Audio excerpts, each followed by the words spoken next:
পাত্রী দেখতে এসেছি একরকম জোর করেই, কেননা আমার মায়ের আসার কোনো ইচ্ছাই ছিল না। তার কারণ যে মেয়েকে দেখতে এসেছি তার নাম গ্লেমা। ঘটকের মুখে গ্লেমা নাম শুনেই আমার মা হকচকিয়ে উঠেছেন। এ আবার কেমন বিশ্রী নাম! অমন নামের মেয়ে দেখতে যাওয়ার প্রশ্নই ওঠে না। তবুও আমি জোরাজুরি করে নিয়ে এসেছি। পাত্রপক্ষকে যতটা খাতির যত্ন করা উচিত তার বিন্দু পরিমাণও গ্লেমার পরিবার করল না। শুকনো ধরনের হাসি দিয়ে বসিয়ে রাখলো প্রায় আধা ঘন্টা। এরপর বাড়ির একজন কাজের লোক চা নিয়ে এলো। সেই চাও আবার ঠান্ডা। মা আমার দিকে এমনভাবে তাকাচ্ছিল যেন আমাকে চোখের মধ্যে ঢুকিয়েই ফেলবে। আমারও খানিকটা রাগ হলো। পাত্র হিসেবে কি আমি এতটাই নগণ্য? যাই হোক, অনেক অপেক্ষার পর গ্লেমার দেখা মিলল। গাঢ় নীল একটা শাড়ি পরে সে আমাদের সামনে এসে বসলো। তার চুলে বেলি ফুলের গাজরা। আমি অবাক হয়ে তাকিয়ে রইলাম। একটা মানুষ এতটাও সুন্দর হতে পারে? বিশেষ করে ওর চোখ গাঢ় নীল রঙের। বাঙালিদের চোখ কি অমন হয়? আমরা চলে আসার সময় ওর বাবা গেট পর্যন্ত এগিয়ে দিলেন। আন্তরিকভাবে বললেন, দুঃখিত, আসলে আজ বাসায় মেয়েটার মা ছিল না, তাই আপনাদের আপ্যায়ন করতে পারলাম না ভালো মতো। আমি বললাম, আরে ঠিক আছে। বাড়ি ফিরে মা আমার উপর তুমুল চেঁচামেচি করলেন, কারণ আমি গ্লেমাকে বিয়ে করার কথা বলেছি তাই। বড় আপা জিজ্ঞেস করলো, মেয়ে দেখতে কেমন? আমি বললাম, অপরূপা, নীল নয়না। আমার কথা কেড়ে নিয়ে মা বলল, হ্যাঁ, বিড়ালের মতো চোখ, দেখলে ভয়ে বুক কাঁপে দেয়। আর মরা লাশের মতো সাদা। সাদা শাড়ি পরলে মানুষ ভাববে কাপন পেঁচানো লাশ। ভদ্রতা সভ্যতাও নেই।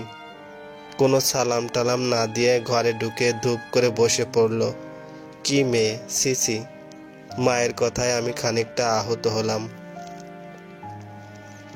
মা অন্য মেয়ে দেখার তোড়জোড় শুরু করলো, কিন্তু আমি বেঁকে বসলাম। গ্লেমাকে ছাড়া কাউকে বিয়ে করব না। 1 মাস পরে আমার ফ্লাইট। মায়ের ইচ্ছে বিদেশে একেবারে বউ নিয়েই যেন যাই। যাই হোক, অনেক চড়াই উতরাই পার করে মাকে রাজি করালাম।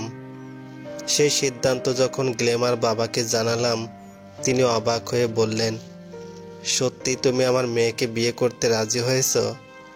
আমি বললাম, না হলে বলছি কেন? তিনি আরো অবাক হলেন। বললেন, তাহলে আগামীকালই বিয়ে হয়ে যাক। কি বলো? আমি অবাক হয়ে বললাম, এত দ্রুত? আমি তো এখনো গ্ল্যামারের সাথে আলাদা করে কথাও বললাম না। তিনি বললেন, শুভ কাজে দেরি করতে নেই। আর বিয়ের পর তো সারা জীবন পড়ে রইল কথা বলার জন্য। অবশেষে ঘরোয়াভাবেই আমাদের বিয়ে হলো। সবই স্বাভাবিক ছিল।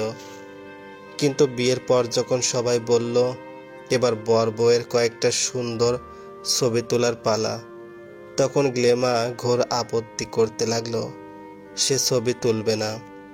অনেক জোরাজুরি করেও কাজ হলো না, বরং সে কান্না করে দিল। সে কিছুতেই ছবি তুলবে না। এতে উপস্থিত সবাই খানিকটা বিরক্ত হলো। আমারও অবাক লাগলো, ছবি তুলতে না চাওয়ার কারণ কি? বিয়ের 2 দিন পর ঘটল আর এক অদ্ভুত ঘটনা। মা আমাকে নিজের ঘরে ডেকে নিয়ে বললেন, শাহিন, তোর বউ তো মানুষ না। মায়ের কথায় আমি বিরক্তিকর চূড়ান্ত হলাম। বললাম, তবে কি এলিয়েন? মা মুখ ফ্যাকাশে করে বললেন, ও একটা মরা মানুষ। এবার আমি হেসে ফেললাম। আমাকে হাসতে দেখে মা আরো ফ্যাকাশে হয়ে গেলেন। বললেন, তোর বউয়ের গ্রামের বাড়ির মেয়ে হলো অমির মা। অমির মা পাশের বাসার আন্টির বাড়িতে কাজ করে। আমি বললাম, তাতে কি? মা বলল, তোর বউয়ের যখন 12-13 বছর বয়স, তখন নাকি সে শ্বাসকষ্ট হয়ে মারা গেছিল। আমি বললাম, মারা গেলে সে আমার সাথে থাকছে কিভাবে? অমির মা নামক মহিলার ভাষ্য মতে গ্লেমা মারা গিয়েছিল। এটা নিশ্চিত হয়ে সবাই যখন কবর টবর খুঁড়ে ফেলেছে, এমনকি খাটিয়ার মধ্যে তাকে শোয়ানো হয়েছে, তখন সে চিৎকার করে উঠেছিল। এমন গাঁজাখুরি গল্প শুনে আমি হাই তুললাম। অমির মা জোর দিয়ে বলল ওদের গ্রামে গিয়ে অন্যদের জিজ্ঞেস করতে। গ্লেমা নাকি দ্বিতীয়বার বেঁচে ওঠার পর আকস্মিকভাবে বদলে গেছে, চুপচাপ হয়ে গেছে, চোখের রঙও নাকি বদলেছে। আমি এসব কিছুই পাত্তা না দিয়ে ফ্লাইটের জন্য প্রস্তুতি নিতে লাগলাম। চলে আসার দিনও মা কাঁদো কাঁদো হয়ে বললেন, এই মেয়ের গা হাত পা এত ঠান্ডা কেন, মরা মানুষের মতো, তুই ওর থেকে সাবধানে থাকিস। আমি হেসে মাকে জড়িয়ে ধরে ফেললাম। কি উদ্ভট দুশ্চিন্তার কারণ। অবশ্য এটা সত্যি, গ্লেমার শরীরে তাপমাত্রা অনেক কম, তাই বলে তো আর সে মরা মানুষ না। আমাদের দুইজনের নিউ জার্সিতে খুব সুন্দর একটা সংসার হলো। গ্লেমাকে আমি ডাকতাম নীলাঞ্জনা, শুধু তার নীল চোখের জন্য নয়, বরং সে সবসময় শুধু নীল রঙের ড্রেসই পরতো। খুব গোছানো মেয়ে ছিল সে, চুপচাপ ধীর স্থির। ভীষণ ভীষণ ভালোবাসতাম আমি ওকে। তবে আস্তে আস্তে ওর মধ্যে থাকা কিছু অদ্ভুত অদ্ভুত ব্যাপার আমার চোখে পড়ল। সেগুলো একাধারে যেমন অদ্ভুত তেমন ভয়ানকও। যেমন একদিন রাতে গ্লেমা আর আমি শুয়ে আছি, বাইরে হঠাৎ ঝড় বইতে শুরু করলো। আমি শুয়ে শুয়ে বই পড়ছি, তো গ্লেমাকে বললাম জানালাটা বন্ধ করে দাও, ঝড় আসছে। আমার হঠাৎ খেয়াল হলো গ্লেমা জানালাটা বন্ধ করেছে, কিন্তু সে ওঠেইনি। মানে জানালা খাট থেকে খানিকটা দূরে, খাটে বসে নাগাল পাওয়া যায় না, কিন্তু গ্লেমা খাট থেকে জানালা বন্ধ করেছে। অবশ্য এটা গ্লেমা স্বীকার করলো না। সে বলল সে খাট থেকে নেমেছে, কিন্তু বই পড়ার নেশায় আমি খেয়াল করিনি। কে জানে, হয়তো তাই। আরেকটা অদ্ভুত ব্যাপার খেয়াল করলাম, গ্লেমা আমার মা বা অন্য কারোর সাথে অডিও কলে কথা বলে। মা যখন ভিডিও কলে আমার সাথে কথা বলে, গ্লেমা তখন ধারে কাছেও থাকে না। একদিন আমি বসে বসে ইয়ারফোনে গান শুনছি, আর গ্লেমা আমার ঠিক পিছনে দাঁড়িয়ে ফুলদানি পরিষ্কার করছে। তখন আম্মু ভিডিও কলে আসলো, কিন্তু গ্লেমা ব্যাপারটা বুঝেনি বিদায় নড়ল না ওখান থেকে। মা আমাকে জিজ্ঞেস করলো, কিরে তোর বউ কই? আমি বললাম পিছনেই তো। মা বলল, কই, তোর পিছনে তো কেউ নেই। আমি ঘুরে তাকিয়ে দেখি গ্লেমা আছে, কিন্তু ততক্ষণে ও বুঝতে পারলো ভিডিও কলে কথা বলছি। ও দ্রুত সরে গেল। আমি কিছুই বুঝতে পারলাম না। আসলে কি ওর মধ্যে প্যারানর্মাল কিছু আছে? আরেকদিন কিচেনে রান্না করতে গিয়ে ওর হাত কেটে গেছে। ও তড়িঘড়ি করে একটা সাদা রুমাল দিয়ে হাত বাঁধলো। আমি কিচেনে এসে বললাম, আসো অ্যান্টিসেপটিক লাগিয়ে দিই। আমার কথা শুনে ও ভয়ে এতটুকু হয়ে গেল যেন আমি খুব ভয়াবহ কিছু বলেছি।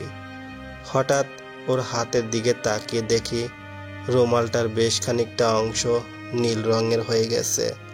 ও তাড়াতাড়ি হাতটা ওড়নার নিচে লুকিয়ে ফেলল। আমি অবাক হলাম। কাটা হাতের রক্তে রুমাল লাল হওয়ার কথা, নীল রং এলো কোত্থেকে?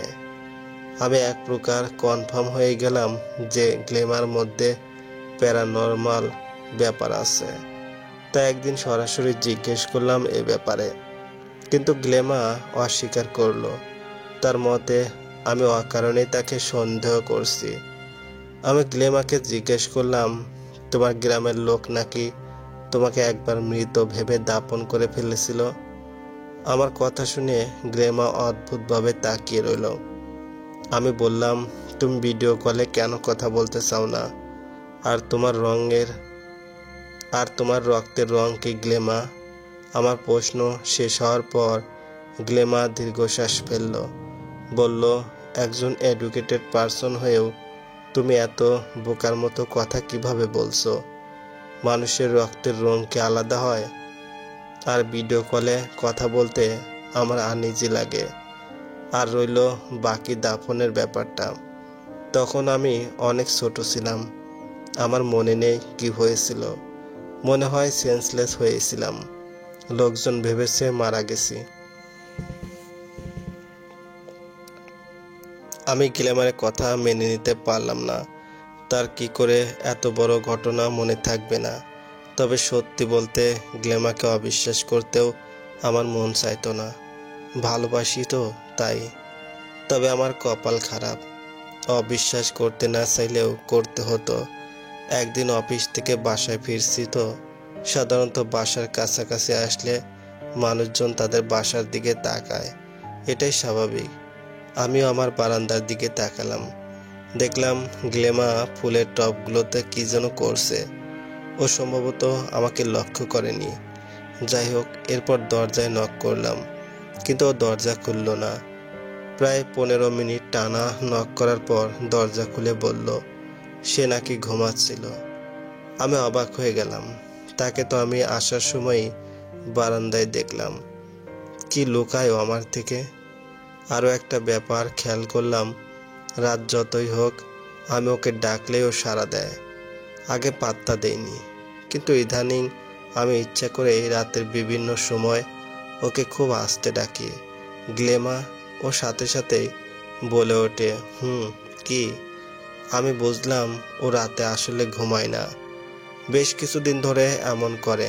আমি একদিন সকালে গ্ল্যামাকে ডিরেক্টলি বললাম, একটা মানুষ কি রাতের পর রাত না ঘুমিয়ে বাঁচতে পারে বলো? গ্ল্যামা হকচকিত হয়ে আমার দিকে তাকায়, বলে আমি কদিন ধরে অসুস্থ, তাই ঘুম আসে না রাত্রে। তুমি অফিসে চলে গেলে আমি বাসায় ঘুমাই। আমি জিজ্ঞেস করলাম, তুমি অসুস্থ? কই, আমাকে তো কিছু বললে না। চলো ডাক্তারের কাছে যাই। আমার কথা শুনে গ্ল্যামার চেহারার ভয়ের ছাপ ফুটে উঠল। সে বলল সে ঠিক আছে, ডাক্তার লাগবে না। কিন্তু আমি নাছোড়বান্দা, ডাক্তারের কাছে তো আমি নিয়ে যাবই। আমি এর আগেও খেয়াল করেছি ও ডাক্তার, হসপিটাল এসব ইগনোর করে চলার চেষ্টা করে। আমি ভাবলাম হাসপাতালে অবশ্যই ব্লাড টেস্ট করাবে। আসলে কি ওর রক্তের রং, সেটা তখন আমি জানবো।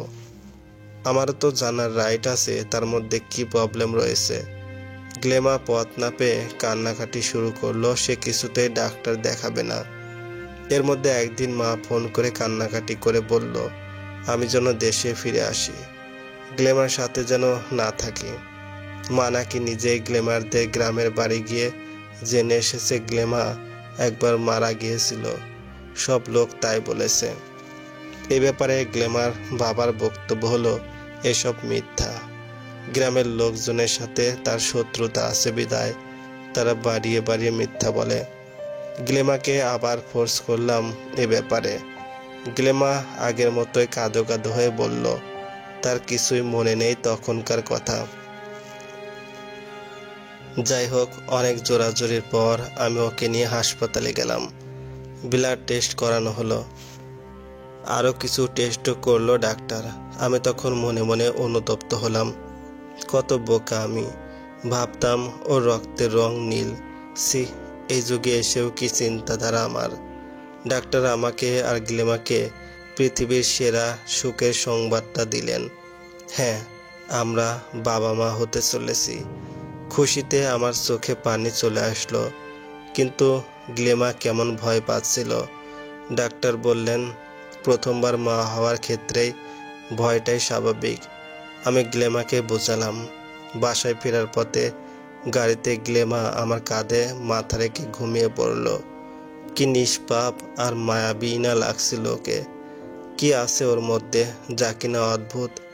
আমি বোকার মতো কত কি ভেবেছি। ও একটু ইন্ট্রোভার্ট, তাই তো ছবি, ভিডিও, কোলাহল এসব থেকে দূরে থাকে। এমন তো নয় যে সে কখনো ছবি তোলেনি। বিদেশে আসার সময় তো তুলেছেই। তবুও খালি আমি কত কি ভাবি।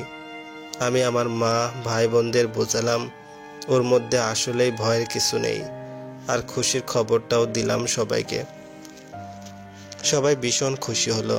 মা তো আগের কথা নিমিষেই ভুলে গেল। বলল, তাড়াতাড়ি ওকে দেশে নিয়ে আয়, এই সময় অনেক যত্নের প্রয়োজন, তুই পুরুষ মানুষ পারবি না। আমি গ্লেমার ভালোই যত্ন আত্তি করছিলাম। একদিন রাতে গ্লেমা বলল, আমার 2টা কথা রাখবা তুমি প্লিজ? আমি বললাম, অবশ্যই। কি কথা? সে বলল, ওয়ারড্রোবের উপরে কোরআন শরীফ আছে, শুয়ে বলো তুমি রাখবে। এবার আমি খানিকটা বিচলিত হলাম। কি কথা জানতে চাইলাম। সে বলল, আগে কোরআন শরীফ ছৌ। অবশেষে তাই করতে হলো। গ্লেমা বলল, বাচ্চা হবে এই কারণে তুমি আমাকে দেশে নিয়ে যাবে না, আর আমাকে হাসপাতালে যাওয়ার কথাও বলবে না, আমার বেবি বাসাই হবে। ওর কথা শুনে আমি হতাশ হলাম। বললাম, বাচ্চা, আমরা কিছুই বুঝি না, বড়দের সাহায্য লাগবে না, ডাক্তার লাগবে না। সে দৃঢ়ভাবে বলল, অনেক বুঝিয়েও লাভ হলো না। সে খাওয়া বন্ধ করে দেয়। দেশে কিংবা হাসপাতালে যাওয়ার কথা বললে। অবশেষে আমি আর কি করব, ছুটি নিয়ে বাসায় ওর খেয়াল রাখি। আর ডেলিভারির আগে আগে একজন নার্সও রাখলাম। নার্স থাকায় আমি অফিসে যাওয়ার সিদ্ধান্ত নিলাম। গ্লেমা বলল, এই কদিন আর অফিস যেও না, অফিস তো সারা জীবনই যেতে পারবে, কিন্তু আমার সাথে তো আর সারা জীবন থাকতে পারবে না। ওর কথা শুনে আমি অবাক হই। কি বলে না বলে, বোঝাই তোমার কিছু হবে না। বাচ্চা হওয়ার সময় সব মেয়েরাই এসব ভাবে। গ্লেমা তাও আমাকে অফিস যেতে দিল না। সারাদিন আমার গা ঘেঁষে বসে থাকে। এই শরীর নিয়েও আমার জন্য এটা ওটা রান্না করে আর উদ্ভট উদ্ভট কথা বলে। অবশেষে যেদিন আমাদের বেবি হবে সেদিন গ্লেমা অদ্ভুত আচরণ করতে থাকলো। সে ঘরে দরজা দিয়ে বসে রইল, নার্সটাকেও ঘরে ঢুকতে দিল না। আমি রেগে গেলাম খুব। নর্মাল ডেলিভারিতেও অভিজ্ঞদের সাহায্য লাগে। ও কি ভাবছে, ও একাই নিজের ডেলিভারি নিজে করবে? এও কি সম্ভব? আমি দরজা ভাঙতে উদ্যত হলাম। ভিতর থেকে গ্লেমা কাতর স্বরে বলল, প্লিজ আল্লাহর দোহাই লাগে এমন করো না। এমন কাণ্ড দেখে নার্স বেচারিও হতভম্ব। এক পর্যায়ে শত টেনশনের মধ্যে হঠাৎ বাচ্চার কান্নার শব্দ ভেসে আসলো। আমি গ্লেমাকে ডাকলাম, ও সাড়া দিল না। দ্রুত দরজা ভেঙে ভিতরে ঢুকে দেখি ও সেন্সলেস হয়ে আছে। আমি নার্সের কাছে বাচ্চা রেখে ওকে নিয়ে গাড়িতে উঠলাম হাসপাতালের উদ্দেশ্যে। ও তখন খানিকটা চোখ মেলালো। সেই সময় একই কথা বলল, আমাকে হাসপাতালে নিও না প্লিজ। তুমি কিছু জেনে যাও, আমি চাই না, তাহলে হয়তো তুমি আর আমাকে ভালোবাসবে না। এত শাস্তি দিও না, আমাকে শান্তিতে মরতে দাও প্লিজ। আমি গাড়ি থামিয়ে ওকে জড়িয়ে ধরলাম। বললাম, তোমার কিছু হবে না, আমি তো আছি। ও বলল, আমি হাসপাতালে যেতে চাই না। তুমি ঠিকই ভাবতে, আমি অন্যদের মতো নই, তবে আমি যেমনই হই না কেন, আমি তোমাকে অনেক ভালোবাসি। এর কিছুক্ষণ পরেই ও মারা গেল। আমিও যে ওকে অনেক ভালোবাসি সেটা আর বলা হলো না। গ্লেমা মারা গেছে 10 বছর হয়েছে। এই 10টা বছর ওকে কি পরিমাণ মিস করেছি তা শুধু আল্লাহ জানেন। শুধু আমাদের মেয়েটার মুখের দিকে তাকিয়ে বেঁচে থাকা, আমার আর গ্লেমার মেয়ে অরু। যদিও আমি বাবা হয়েও ওকে আমার কাছে রাখতে পারিনি। গ্লেমা মারা যাওয়ার পর অরুকে নিয়ে যেদিন দেশে আসলাম, সেদিন আমার পরিবার অরুকে দেখে ভয় পেয়ে গেল। বলল, এ এমন কেন, এত কালো বাজে দেখতে, তুই কত সুন্দর দেখতে, তোর বউ তো ফর্সাই ছিল, তাহলে এই মেয়ে এমন দেখতে হয়েছে কেন? প্রতিবেশী এক আপুকে বলতে শুনেছিলাম, আমার মেয়েকে দেখে সে এতই ভয় পেয়েছে যে তার নাকি রাতে ঘুম হবে না। ওদের কথা শুনে আমি এত কষ্ট পেয়েছিলাম। ওরও সুন্দর না ঠিকই, কিন্তু আমার চোখে তো মনে হয় আমার মেয়ে সবচেয়ে সুন্দরী। আমি কাজকর্মে বাইরে থাকতাম, জানতামও না ওরও ঠিক মতো খেয়াল রাখা হচ্ছে কিনা। একদিন অফিসে আমি হঠাৎই ছোট বোন ফোন করে বলল, ভাইয়া তাড়াতাড়ি বাসায় আসো, ভয়ানক বিপদ হয়েছে। আমি দেরি না করে বাসায় ফিরলাম। এসে দেখি অনেক মানুষজনের ভিড় বাসার সামনে। মায়ের মুখে শুনলাম ওরও নাকি আমাদের পাশের বাসার এক আপুর চোখে কলম ঢুকিয়ে দিয়েছে। এখন ওনাকে নিয়ে হাসপাতালে যাওয়া হয়েছে। উনি নাকি ওরুকে কোলে নিতে চেয়েছিল। আমি মনে মনে হাসলাম। উনি তো আমার মেয়েকে পছন্দই করেন না, ভূতের মতো দেখতে বলে খোঁটা দেয়, আবার কোলে কেন নিতে চেয়েছিল। আমি ওরু যেই রুমে সেই রুমে গেলাম। সেখানে আমার বোন বসে আছে। আমাকে দেখে বোন বলল, দেখছো ভাইয়া, এইটুকু মেয়ে কি ডাকাত। আমি ওর দিকে তাকিয়ে মনে মনে বললাম, সাবাস, বাঘের বাচ্চা। তখন মাত্র 6 মাস বয়সী ওরু খিলখিল করে হেসে উঠল, যেন সে আমার মনের কথা বুঝতে পেরেছে। এই ঘটনার পর আর এক ঘটনা। আমার মেয়ের কাছে নাকি রাত্রে জিন আসে, আর তা নাকি আমার বোন নিজের চোখে দেখেছে। আমি বোনকে ধমকালাম, কিন্তু তখন আমার ভাই উল্টো আমার সাথে ঝগড়া লাগালো। সে নতুন বিয়ে করেছে সবে, তার বউ নাকি আমার মেয়েকে দেখে ভয় পায়। কদিন পর তার বাচ্চা কাচ্চা হবে। ওরুর দ্বারা যদি তাদের কোনো ক্ষতি হয়। সবাই মেনেই নিয়েছে ওরুর মধ্যে খারাপ কিছু আছে। সবার সাথে যুদ্ধে হেরে গিয়ে আমি ওরুকে আমার শ্বশুরের বাসায় রেখে এলাম। আমিও প্রতিদিনই ওরুর সাথে দেখা করতে যাই। ওর এখন 10 বছর বয়স। ভীষণ বুদ্ধিমতী হয়েছে মেয়েটা, তবে সবার থেকে একটু আলাদা। একা একা থাকতেই পছন্দ করে, তবে আমার সাথে খুব গল্প করে আর সারাক্ষণ ছবি আঁকে। এত সুন্দর একটা বাচ্চা কিভাবে আঁকে আমি বুঝি না। একদিন দেখি বাগানে বসে বসে একা একাই কথা বলছে। আমি জিজ্ঞেস করলাম, কার সাথে কথা বলছো মা? সে হেসে বলল, মার সাথে। ওর কথা শুনে আমার বুকটা মায়ায় ভরে গেল। হা বেচারা, একা একা কথা বলেই নিজেকে সান্ত্বনা দিচ্ছে। আমি ওর মাথায় হাত রেখে বললাম, তোমার মা যদি থাকতো তাহলে তোমাকে অনেক ভালোবাসতো, তোমার সাথে কত গল্প করত। ওরও বলল, এখনো করে। আমি অবাক হয়ে তাকিয়ে রইলাম। সে বলল, তুমি বিশ্বাস করো না আমার কথা? দাঁড়াও, আমি তোমাকে প্রমাণ দিই। আমি অবাক হয়ে বললাম, কি প্রমাণ মা? সে বলল, আমি মাকে দেখে দেখে তার একটা ছবি এঁকেছি। হুবহু সেম হয়নি, আমি ছোট তো তাই, তবে দেখে বোঝা যায় এটা মা। ওর কথা শুনে আমি অবাক হলাম।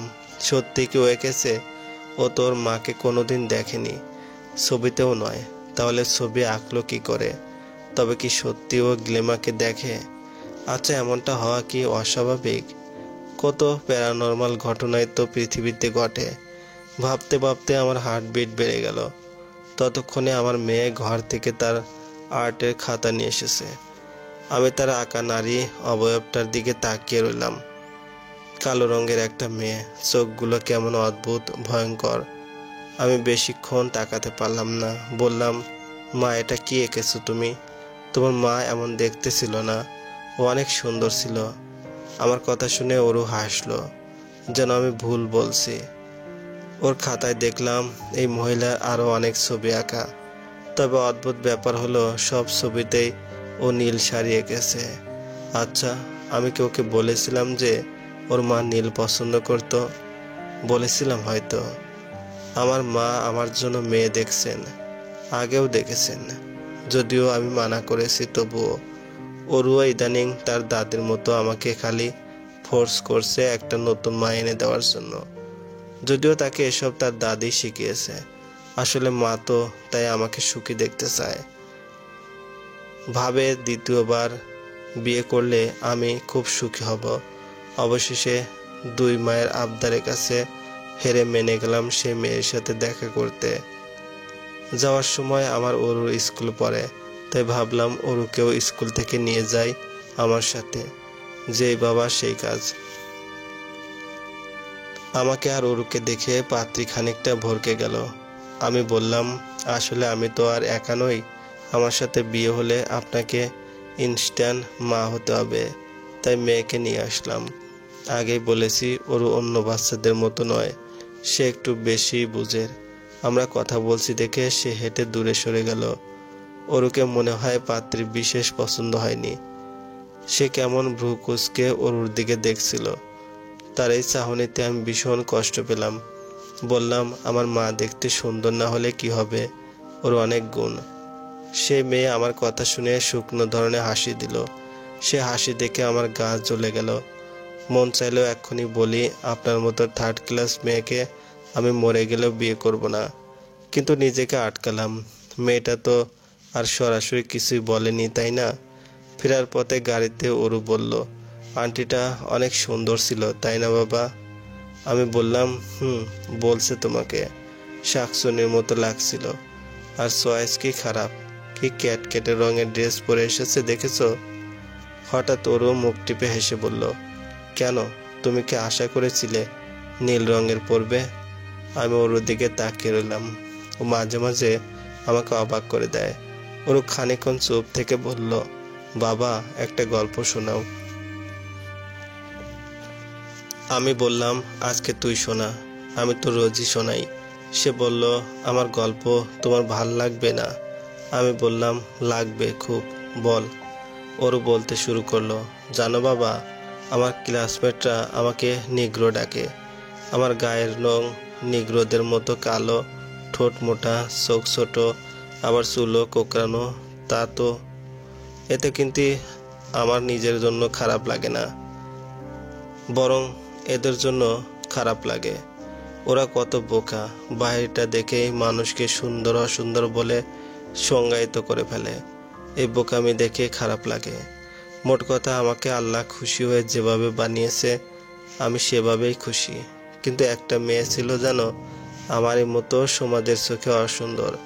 সে এর জন্য অনেক কষ্ট পেত। অবশ্য তারও দোষ নেই, তার গ্রামের লোকেরা তাকে নিয়ে নানান কথা বলতো। ছোট থেকে সে শুনেছে তাকে কেউ বিয়ে করবে না, বাবা মায়ের বোঝা। এসব শুনতে শুনতে সে কিশোরী বয়সেই একবার সুসাইডের চেষ্টা করে। তারপর ওর দীর্ঘশ্বাস ফেলল, বলল, ক্লান্ত লাগছে, অন্য কখনো বলবো? আমি বললাম, কী সব গল্প যে তুই বলিস, মিনিংলেস। সৌন্দর্য শুধু অভ্যন্তরীণ হয়, বাহ্যিক সৌন্দর্যের কোনো দাম নেই, একদিন তো চামড়া ঝুলে যাবেই। ওরু হঠাৎ তার ব্যাগ থেকে তার আর্টের খাতাটা বের করলো, একটা ছবি দেখালো আমায়। ও গ্ল্যামার ছবি এঁকেছে, একদম হুবহু গ্ল্যামা। দুধে আলতা গায়ের রং, নীল চোখ। আমার বুকটা ধক করে উঠল।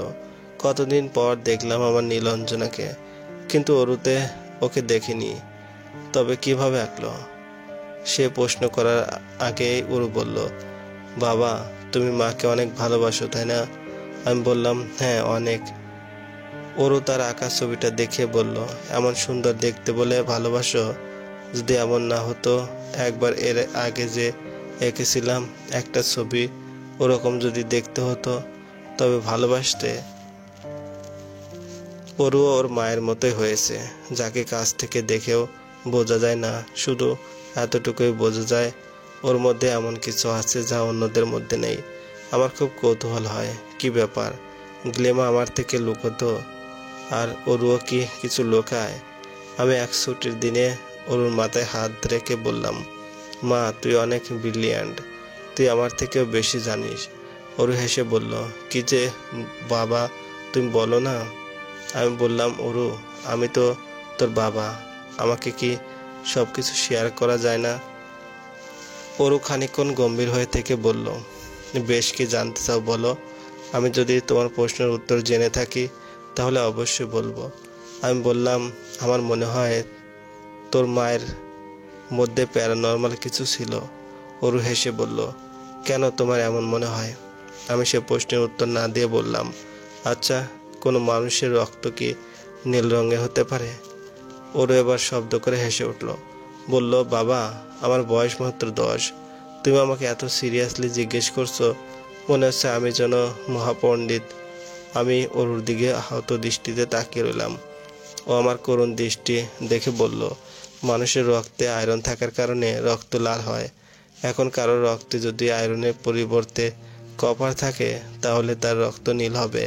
আমি বললাম, তোর মায়ের শরীরে কি কপার ছিল? ওরও বলল, আমি সেসব কিভাবে জানবো? আমি তো জাস্ট বইয়ে পড়েছি তাই বললাম। আর মানুষের শরীরে কি কপার থাকে সম্ভব? কপার থাকলে তো মানুষ থাকবে না, বিষ মানব হয়ে যাবে। স্বাভাবিকের বাইরে কোনো কিছু থাকা মানে বিষাক্ততা। আমি বললাম, তুই আমাকে বলবি না তাই না ওরু? আমি 10টা বছর ধরে বুঝতে চাইছি, কিন্তু তুই আমাকে বুঝতে দিবি না। আমার আর ওর কথার মধ্যে হঠাৎ আমার মা কল করলো। মা জানালো যে পাত্রীকে দেখে এসেছিলাম আমি আর ওরু মিলে, তারা রাজি হয়ে গেছে। আমি বললাম, রাজি হলেই বা কি, আমি তো রাজি হইনি। মা আমাকে বারবার বোঝাতে লাগলো। আমি বা কিভাবে মাকে বুঝাই সম্পর্কে জড়ানো আর সেটা কন্টিনিউ করা তো এক না। আমার সাথে না পেয়ে মা ওরুর শরণাপন্ন হলো। ওরু এবার আমাকে পুরোদমে রাজি করানোর চেষ্টা করতে লাগলো। সে বলল, কেন তুমি রাজি হচ্ছ না? আমার জন্য? আমি কি সারা জীবন তোমার সাথে থাকবো? তোমার ভাই বোন সবার সংসার আছে, তোমার নেই। তোমার যখন বয়স বাড়বে তখন তোমাকে কে দেখবে? তোমার তো বাঁচার কোনো অবলম্বনই নাই।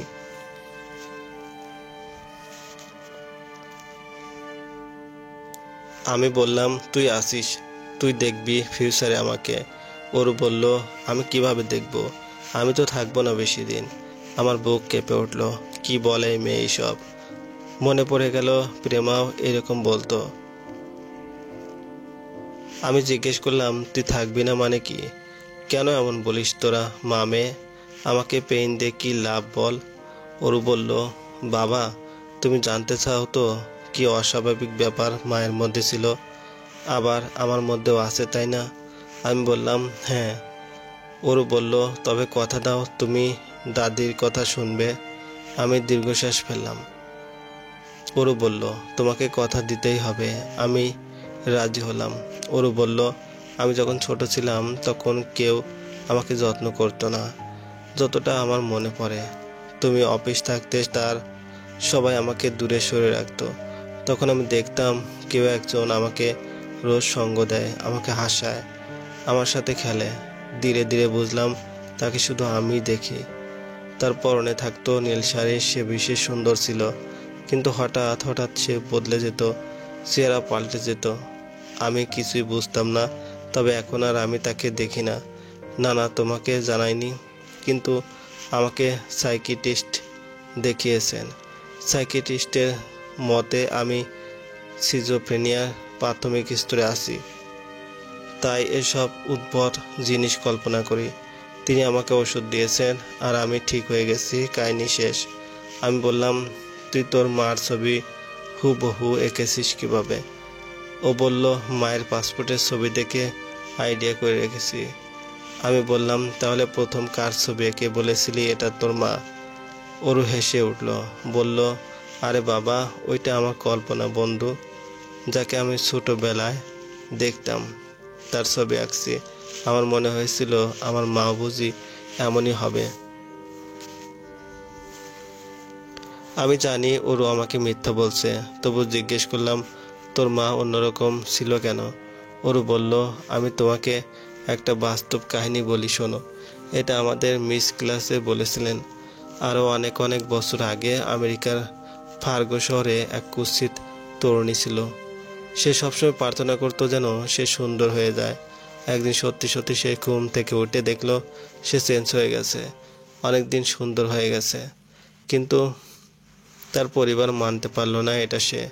তখন তো আর প্লাস্টিক সার্জারিও ছিল না, কিন্তু অনেক পুরনো কথা সিক্রেট বলে তোরে সে পরিবারকে কনভিন্স করতে পারলো, যদিও পাড়া প্রতিবেশীরা মানেনি ব্যাপারটা। কিন্তু মেয়েটা দারুণ খুশি হলো।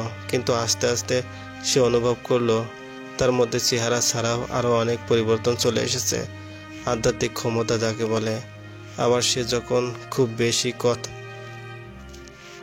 যখন খুব বেশি ব্যথা পায় তখন তার আগের চেহারায় ফিরে যায়। আমি ওরুকে বললাম, তোর বানানো কাহিনী অফ করতো। ওরু হেসে বলল, বাবা, আমার কি মনে হয় জানো, মাও বেশি যন্ত্রণা পেলে আগের রূপে ফিরে যেত। তাই মনে হয় আমি হওয়ার সময় দরজা বন্ধ করে রেখেছিল, যাতে তুমি তার আসল রূপ না দেখো। তার হয়তো ধারণা ছিল তাকে ওভাবে দেখলে তুমি আর তাকে ভালোবাসবে না, প্রতারক ভাববে। আমি বিরক্ত হয়ে বললাম, কি আসল রূপ, নকল রূপ বলছিস? কিছুই তো বুঝতে পারছি না। আর আসল রূপ নকল রূপ এসব তোর মায়ের মধ্যে আসবেই বা কেন? ওরু বলল, মনে হয় মা এমন কিছু সাহায্য নিয়েছিল সুন্দর হতে, আমি বিরক্ত হয়ে বললাম, কিসের সাহায্য? ওরু বলল, বাবা, বর্তমানে মানুষ চাঁদে পা রেখেছে এই যুগে প্যারানর্মাল ব্যাপার কেউ বিশ্বাস করে না, তাদের কাছে হাস্যকর লাগে, কিন্তু তবুও সত্যি এটাই যে প্রকৃতির রহস্য পছন্দ করে, তাই হাজার হাজার প্যারানর্মাল ঘটনা চারপাশে, ওগুলো আমরা বিজ্ঞান দিয়ে ব্যাখ্যা করি, কিন্তু আসলে কি পুরোপুরি ব্যাখ্যা করতে পারি? আমি বললাম, এসব কথা স্যার, আমি বিশ্বাস করব তুই যা বলবি। বল, তোর মা কিসের সাহায্য নিয়েছিল যে সে বদলে গেল? ওরু বলল, আমি যদি বলি লাল কাঁকড়ার, তবে বিশ্বাস করবে? আমি অবাক হয়ে বললাম, কি? ওরু বলল, আমাকে মা বলেছে সে যখন 13 বছর বয়সী তখন সে রাগ করে লাল কাঁকড়ার বিষাক্ত অংশটা খেয়ে ফেলেছিল। এরপর শ্বাসকষ্ট ওঠে সেন্সলেস হয়ে গিয়েছিল। লোকজন দেখলো সে মারা গেছে, কিন্তু আসলে তা নয়। এর পরবর্তী সময়ে হঠাৎ করে সে আস্তে আস্তে অন্যরকম হয়ে যেতে লাগলো। আর জানো বাবা, এই প্রাণীর রক্ত নীল।